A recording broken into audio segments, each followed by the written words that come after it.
नमस्कार। आज के इस नए और बेहद दिलचस्प विश्लेषण में स्वागत है। आज हम उस सामग्री की गहराई में उतरने वाले हैं जो दैनिक आदतों के कारण और प्रभाव पर रोशनी डालती है।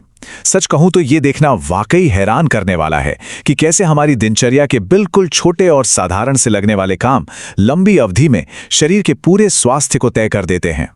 हम अक्सर इन छोटी छोटी बातों पर ध्यान ही नहीं देते, लेकिन आज की इस चर्चा में हम समझेंगे कि कैसे हर एक छोटी क्रिया का शरीर पर सीधा और गहरा असर होता है।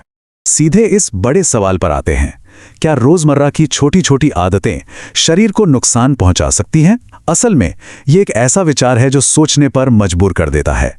जब दिन की शुरुआत होती है तो कई मासूम सी लगने वाली आदतें अनजाने में हमारे पूरे स्वास्थ्य पर असर डाल रही होती हैं। ऐसा लगता है कि जो चीजें बिल्कुल सामान्य हैं, वे छिपे हुए तरीके से शरीर के अलग अलग हिस्सों को काफी प्रभावित कर सकती हैं। तो चलिए ठीक इसी बात पर गहराई से गौर करते हैं।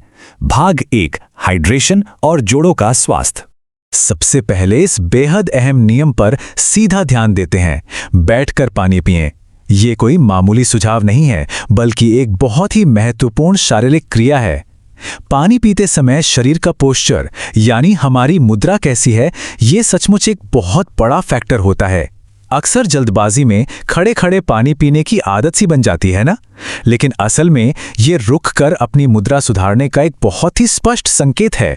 अब स्रोत से सीधे ली गई इस बात पर गौर करने वाली बात यह है, पानी को हमेशा बैठकर पिएं। इससे घुटनों की शिकायत कभी नहीं होगी। बिल्कुल सीधा और स्पष्ट। ये एक जादुई फॉर्मूले की तरह है। ये कथन पानी पीने के तरीके और हमारे घुटनों की उम्र के बीच एक सीधा कनेक्शन जोड़ता है। यानी सिर्फ आराम से बैठकर पानी पीने भर से जोड़ों की इतनी बड़ी समस्या को हमेशा के लिए दूर रखा जा सकता है। ये शरीर की कार्यप्रणाली का एक अद्भुत उदाहरण है। अब हमारी चर्चा को अगले पड़ाव पर ले चलते हैं। भाग 2, गर्म पेय पदार्थों के प्रभाव। और ये बहुत ही शानदार ढंग से दर्शाता है कि कैसे हमारे सबसे पसंदीदा पेय पदार्थों के कुछ खास और नकारात्मक परिणाम हो सकते हैं। यहाँ दो चीजों को बिल्कुल आमने सामने रखा गया है ताकि दोनों का असर साफ साफ समझा जा सके। एक तरफ देखिए, ज्यादा चाय पीने का सीधा असर दांतों की कमजोरी के रूप में सामने आता है, और वहीं दूसरी तरफ अगर ज्यादा मीठा दूध पिया जाए तो यह शरीर में बलगम यानी कफ बनाने का काम करता है। यह एक सीधा विश्लेषण है जो हमारी रोजमर्रा की पसंद के छिपे हुए परिणामों को उजागर करता है। इन बिंदुओं को देखकर बात और भी पुख्ता हो जाती है। बहुत ज्यादा चाय सीधे दांतों की मजबूती पर वार करती है और मीठा दूध कफ को बढ़ा देता है।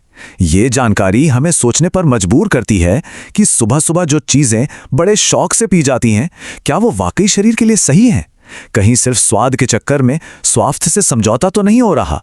ये सच में विचार करने वाली बात है। खैर, अब बात करते हैं एक और बेहद जरूरी नियम की।